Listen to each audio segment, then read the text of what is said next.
Bueno, en primer lugar, muchas gracias a todos los interesados.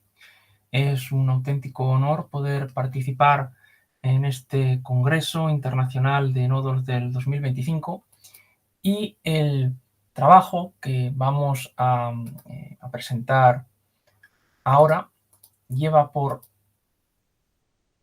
nombre el rol, el papel del comercio internacional en el crecimiento económico del Japón moderno.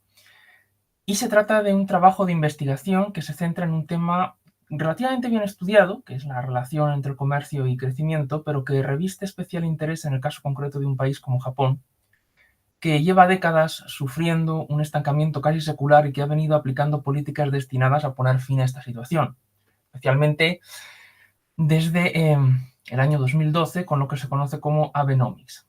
Así pues, lo que nos hemos propuesto hacer en esta investigación es estudiar el impacto del comercio exterior en el crecimiento económico de un país que sufre este estancamiento crónico, abarcando diferentes etapas de la historia contemporánea de Japón, incluido el periodo posterior a 2012, cuando comenzó el Abenomics, un periodo que no se incluye en muchos estudios, debido a la pérdida de interés de la comunidad académica en Japón en comparación con China, y verificar si la economía japonesa está impulsada por las exportaciones o por las importaciones, es decir, si está orientada puramente a las importaciones o a las exportaciones. El esquema que seguiremos será, por tanto, el siguiente. En primer lugar, analizaremos muy brevemente la economía del Japón contemporáneo. Tras la Segunda Guerra Mundial, Japón se convirtió en un país con altas tasas de crecimiento y una de las naciones líderes en tecnología internacional, pasando a ser uno de los países más desarrollados y civilizados del mundo. Sin embargo, desde la década de 1990, cuando estalló la burbuja inmobiliaria y comenzó la década perdida de Japón, se ha enfrentado a numerosos problemas en términos de crecimiento, ¿no? Entonces, bueno, eso, lo comentaremos brevemente todo eso. Luego, a continuación, presentaremos el caso japonés para investigar si se trata de un país impulsado por las exportaciones o por las importaciones en relación al crecimiento, comentando también muy brevemente las investigaciones existentes sobre este tema con otros países y con el propio Japón. Y por último discutiremos los resultados. Las secciones sobre el cambio estructural y ARMAX son en realidad dos partes de lo mismo y son los resultados que se obtuvieron por el profesor Ricardo Diego Pérez Calle y por mí mismo. La primera parte analiza el cambio estructural en las series de comercio exterior de Japón, exportaciones e importaciones y el crecimiento, observando si han evolucionado de manera similar o no. Y el objetivo es periodificar la historia reciente del comercio y el crecimiento japoneses y observar si se comportan de manera similar, lo que nos permitiría dilucidar parcialmente si están interrelacionados o no. Y junto con el análisis del cambio estructural se formuló un modelo de función de transferencia para determinar el impacto de las exportaciones y las importaciones en el crecimiento económico nipón. Y por último ya pues discutiremos las principales conclusiones. Entonces, comenzando con la primera parte, ¿cómo ha evolucionado la economía japonesa en los últimos tiempos? Porque nos hemos limitado a estudiar la economía japonesa de la posguerra, y si bien es cierto que Japón inició su proceso de modernización en el siglo XIX, con lo que se conoce como restauración o revolución Meiji, en el año 1868, cuando se abre al mundo exterior y cambia su modelo de China al modelo europeo, al de las civilizaciones europeas, el periodo anterior a la guerra fue muy diferente al posterior. Antes de la guerra, a pesar del fuerte impulso modernizador de Meiji, Japón tenía un estado absolutista de origen feudal y no fue hasta después de la guerra cuando se aprobó la constitución actual y se produjo una apertura e integración mucho mayor con el resto del mundo, ¿no? Convirtiéndose en el aliado preferente de Estados Unidos en Asia Oriental, alianza que continúa en la actualidad. Entonces, ¿cuáles son las etapas que se pueden distinguir? Bueno, a lo largo del siglo XX y especialmente desde el final de la Segunda Guerra Mundial, la economía japonesa ha pasado por varias etapas distintas. Podemos distinguir el milagro económico japonés, la década perdida y el estancamiento. Y desde 2012, ya en la época de estancamiento, el expresidente japonés Shinzo Abe promovió una serie de reformas destinadas a sacar a la economía japonesa de su parálisis, las llamadas Abenomics. Todas las Abenomics se basan en tres flechas, fundamentalmente: expansión monetaria, estímulo fiscal y reformas estructurales, y al mismo tiempo se produjo un proceso de integración económica y tecnológica en todo el mundo, conocido como la segunda globalización, e impulsado por la aparición de nuevas tecnologías desde la década de 1970. Por lo tanto, se puede concluir que el comercio internacional es una variable fundamental a tener en cuenta a la hora de explicar tanto el crecimiento como el estancamiento en este contexto. Y es que desde el final de la Segunda Guerra Mundial y especialmente desde la caída del muro de Berlín se ha producido un proceso de globalización sin precedentes.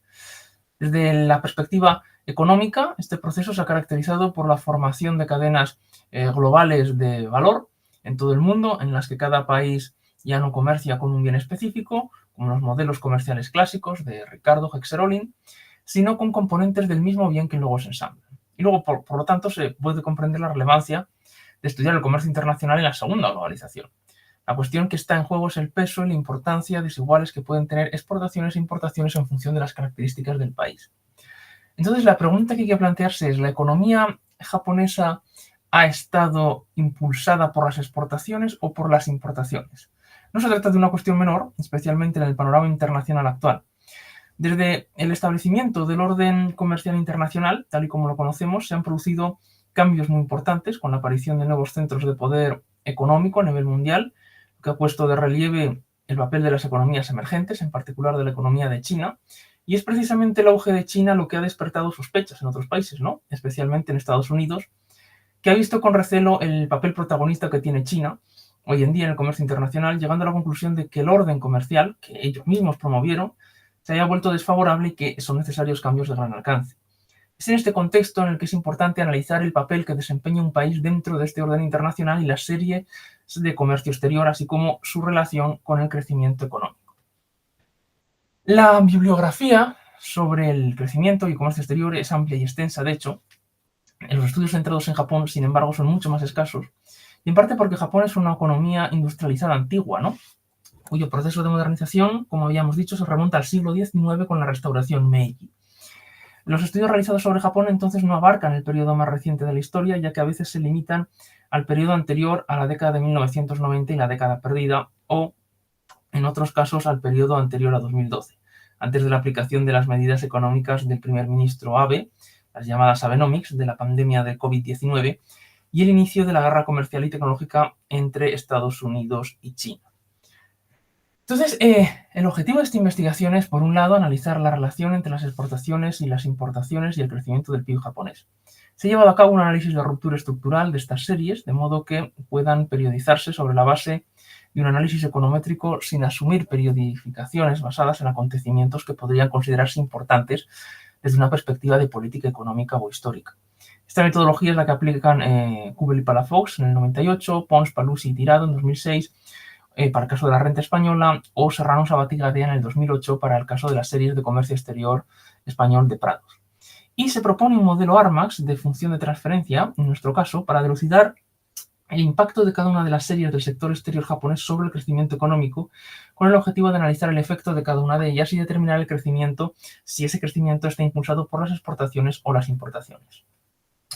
Entonces, para analizar la relación entre las series de comercio exterior y el crecimiento económico, como se mencionó anteriormente, lo que se hizo fue llevar a cabo un análisis de cambio estructural, de manera que pudiera periodificarse sin establecer etapas a priori, es decir, dejando que las series hablaran por sí mismas y estableciendo los diferentes periodos en los que pueden dividirse, basándose en el propio análisis econométrico. Y a partir de ahí se procedió a comparar las series con el crecimiento y ver si era posible hablar de una periodificación similar. Si existían etapas similares, se podría argumentar que el comercio no ha sido ajeno al crecimiento de Japón en las últimas décadas y que, por tanto, es un factor relevante, antes de pasar al análisis de las funciones de transferencia tipo Armax. El análisis muestra que hay un total de 2 rupturas por cada serie. En el caso de las exportaciones, las rupturas se producen en el segundo trimestre de 2001 y en el tercer trimestre de 2008. Las importaciones las tienen en el tercer trimestre de 2001 y 2008. Y por último, en lo que respecta al crecimiento, se observa ruptura estructural en el segundo trimestre de 2001 y en el primer trimestre de 2009. Estos resultados son prácticamente idénticos en los 3 casos, lo que mostraría una correlación evidente en cuanto a su evolución. Las 3 series muestran un primer cambio alrededor de 2001, es decir, al final de la década perdida, justo al final de la década perdida, y un segundo cambio en 2008 para las exportaciones y las importaciones, y en 2009 para el crecimiento del PIB, ambos al comienzo de la gran recesión. Por lo tanto, se puede deducir que comercio y crecimiento no han mostrado comportamientos divergentes en términos de su evolución histórica. Basándose en el análisis de ruptura estructural, se podría y se puede afirmar que cabe esperar un impacto significativo de ambas series en el crecimiento, y además muestran una evolución similar las 3 series y confirman su interrelación. El análisis de ruptura es casi idéntico para ellas y revelan 3 etapas distintas para exportaciones, importaciones y crecimiento que además tienen sentido desde la perspectiva de la política económica o de la historia económica. La primera se extiende desde el comercio desde el comienzo del periodo hasta el final de la década perdida, la segunda desde el final de la década perdida hasta la Gran Recesión y la final cubre el periodo desde la Gran Recesión hasta el presente. Entonces, la evolución histórica de estas variables sí que pone de relieve su interrelación. Luego se propuso una función de transferencia tomando el crecimiento como variable de salida y las exportaciones e importaciones como variables de entrada. Y de esta manera se pudieron relacionar 2 o más series temporales mediante el desarrollo de modelos de previsión causal. Las funciones de transferencia permiten evaluar respuestas dinámicas y valorar políticas alternativas siempre que las variables de entrada sean controlables. Y partiendo de modelos básicos de series temporales de tipo ARIMA, se obtienen series estacionales. Dado que no son estacionarias, se aplicó el operador de diferenciación a cada una de ellas para lograr la estacionariedad, lo que permitía especificar una función de transferencia de tipo Armax.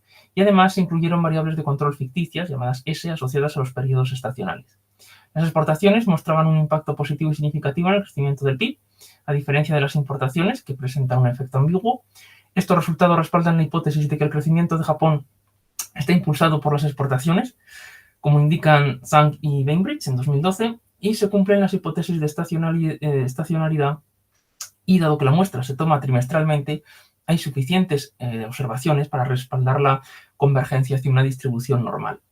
El modelo no presenta colinealidad entre las variables explicativas con un factor de inflación de la varianza máximo de 3,48 y del mismo modo en el diagnóstico de colinealidad de Bell-Seicock-Wells el índice de condición máximo es de 4,41. Teniendo en cuenta estos resultados, se puede afirmar que el modelo puede utilizarse con fines explicativos a fin de analizar el impacto de las series sobre el crecimiento, y eso a pesar de mostrar autocorrelación en los residuos. Y también se realizó un análisis de cointegración. Hay evidencia de cointegración si se rechaza la hipótesis nula de la presencia de una raíz unitaria en los residuos de la regresión de cointegración, y aplicando la prueba de Dickey-Fuller, tanto con una constante como con constante y tendencia se rechazaba la hipótesis nula. Sin embargo, dado que el coeficiente de determinación para la regresión de cointegración es solo de 0,14, hay que decir que tampoco aportaba información relevante a este estudio. Entonces, a modo de conclusiones, los resultados muestran una evolución similar en las 3 series y confirman su interrelación, y el análisis de ruptura estructural es casi idéntico para las 3, revelando 3 etapas distintas para exportaciones, importaciones y crecimiento. La primera etapa se extiende desde el comienzo del periodo de estudio hasta el final de la década perdida, la segunda abarca desde el final de la década perdida hasta la Gran Recesión, y la etapa final cubre el periodo desde la Gran Recesión hasta el presente, incluyendo las Abenomics. La evolución histórica de estas 3 variables pone de relieve su interrelación. El análisis con funciones de transferencia a su vez confirma la correlación entre las series, pero de una manera diferente, y el estudio concluye que en el caso de Japón el crecimiento económico está impulsado más por las exportaciones que por las importaciones, lo que lo convierte en un claro ejemplo de crecimiento impulsado por estas mismas exportaciones. Y muchas gracias por su atención, y reiterar nuevamente que ha sido un honor poder participar en esta conferencia, en este congreso internacional.